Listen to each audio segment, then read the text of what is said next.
2014 में ध्रुव राठी बस एक 19-20 साल का लड़का था जो कि जर्मनी में मैकेनिकल इंजीनियरिंग की पढ़ाई कर रहा, मगर उसे वीडियो बनाने का पैशन था। मजे मजे में उसने अपना पहला वीडियो यूट्यूब पे डाला जिसका नाम था क्रेजी जर्मन फोटोपा। जी हाँ, सही सुना आपने। ये वीडियो कोई पॉलिटिकल या एजुकेशनल वीडियो नहीं था जैसा कि ध्रुव आजकल डालता है। ये सिर्फ एक पैशनेट कोशिश थी ध्रुव की, मगर फिर उस समय इंडिया में ऐसा कुछ हो रहा था जिससे ध्रुव को एक नई डायरेक्शन मिली।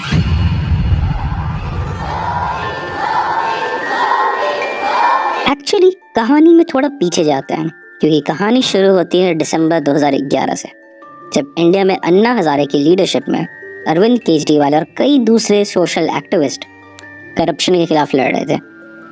इसको काफी मीडिया कवरेज भी मिल रही थी। धीरे धीरे ये टॉपिक पूरे इंडिया में फैल रही थी एंड पूरा देश अन्ना हजारे को मोरली सपोर्ट कर रहा था। ध्रुव भी इन्हीं लोगों में से एक था। ये वो टाइम भी था जब ध्रुव को पॉलिटिक्स में इंटरेस्ट आना शुरू हो रहा था। कुछ ही टाइम में दिसंबर 2013 को आम आदमी पार्टी की पहली बार सरकार बनती है और साल 2014 में नरेंद्र मोदी भारत के नए प्रधानमंत्री बनते हैं।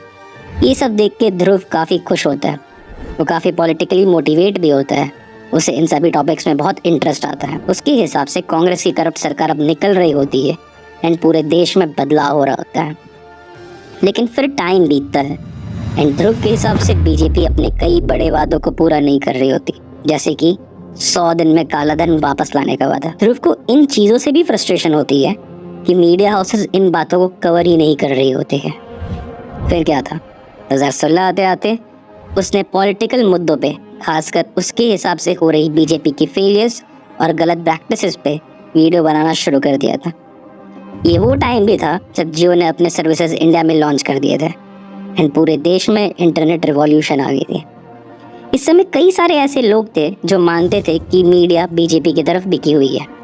सो देखते ही देखते ध्रुव की हर वो वीडियो जो एंटी बीजेपी थी वायरल होने लगी एंड उसके सब्सक्राइबर काउंट तेजी से बढ़ने लगे।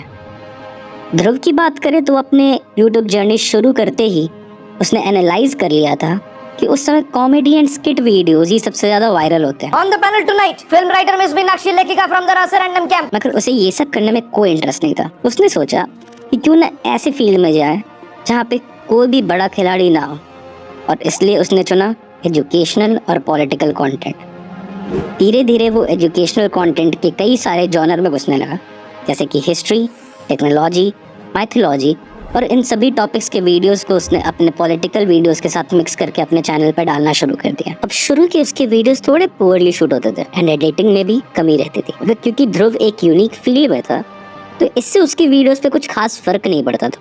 मगर ध्रुव का मानना था कि परफेक्शन कभी भी अचीव नहीं की जा सकती है, सो हमेशा ही अपने वीडियोस को बेटर करने की कोशिश करते रहनी चाहिए। उसने ना सिर्फ धीरे धीरे अपने एडिटिंग को वर्ल्ड क्लास बनाया, बल्कि आगे चल के एक पूरी टीम ही तैयार कर ली और एडिटिंग, रिसर्च जैसी काम को उनमें बांट दिया। इसके अलावा क्वालिटी और डाटा एक्यूरेसी इम्प्रूव करने के लिए एक सिस्टम फॉलो करना शुरू किया। वो अपनी टीम के साथ एक रिकॉर्ड मेंटेन करने लगा जिसमें वो अपनी पास्ट वीडियोस में हुई मिस्टेक्स को टाइम स्टैम्प के साथ नोट डाउन करता था।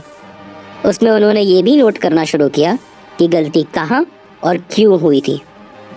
इससे वो उन जगहों पे इम्प्रूव करने लगा। आज के टाइम ध्रुव के वीडियोस स्ट्रॉन्ग एडिटिंग और रिसर्च के लिए ही जाने जाते हैं, मगर ध्रुव की सक्सेस के पीछे सबसे बड़ा हाथ उसकी इमेज का है।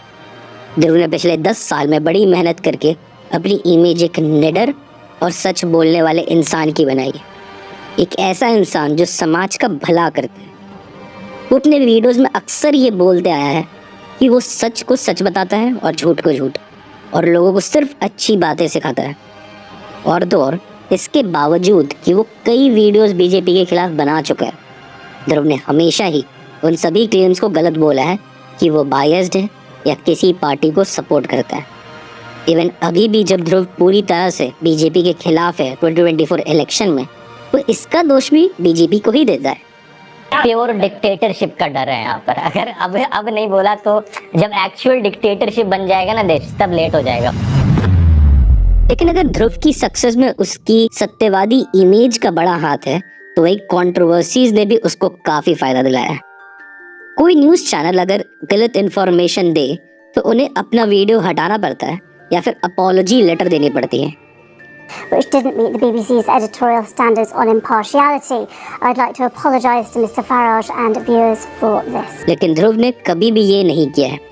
एक बार तो ध्रुव की वीडियो में इंडियन मैप गलत दिखने के कारण भारत सरकार को उसकी वीडियो को बैन करना पड़ा था। इसके अलावा कुछ दूसरे यूट्यूबर्स ने हाल ही में ध्रुव के लिंक्स आम आदमी पार्टी से भी जोड़े हैं, मगर ध्रुव इन सभी बातों को बेसलेस कह के मना कर देता है। सब झूठ है, ये झूठे आरोप लगाते हैं। अगर मुझे सही में पार्टी से पैसे लेने होते तो मैं बीजेपी के पास जाता सबसे पहले। सबसे ज्यादा पैसे उन्हीं के पास है। इन सब कारण से लोग उस पे time to time misinformation या प्रोपोगंडा फैलाने का इल्जाम भी लगाते हैं। इस पे और बात करें तो ध्रुव अक्सर कंट्रोवर्शियल टॉपिक्स पे वीडियो बनाते रहता है, जैसे कि द केरला स्टोरी वीडियो।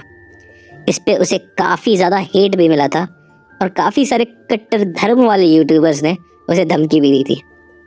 इसका भी उसे काफी फायदा हुआ था। नमस्कार दोस्तों, केरला स्टोरी वाला वीडियो कुछ ज्यादा ही भयंकर तरीके से वायरल चला गया। 15 मिलियन व्यूज इस पर होने को हो रहे हैं और क्या हंगामा हुआ है इसको लेकर। मगर उसकी कंट्रोवर्सीज की लिस्ट इतनी लंबी है कि अगर हर एक कंट्रोवर्सीज की बात करें तो ये वीडियो बहुत लंबा हो जाएगा। मगर एक बात तो सच है, भले आप ध्रुव को पसंद करो या ना करो, उसको इग्नोर नहीं कर सकते और शायद उसने पिछले 10 साल में यही कमाया है। सो फिलहाल के लिए कहानी को यही रोकते हैं। अगर आप चाहते हैं कि हम ध्रुव राठी के ऊपर और भी वीडियोस बनाएं तो हमें कमेंट में ज़रूर बताएं। अगर वीडियो अच्छा लगा तो हमें प्लीज़ लाइक, शेयर और सब्सक्राइब करें और ये वीडियो को अपने ज़्यादा से ज़्यादा दोस्तों को शेयर भी करें। धन्यवाद।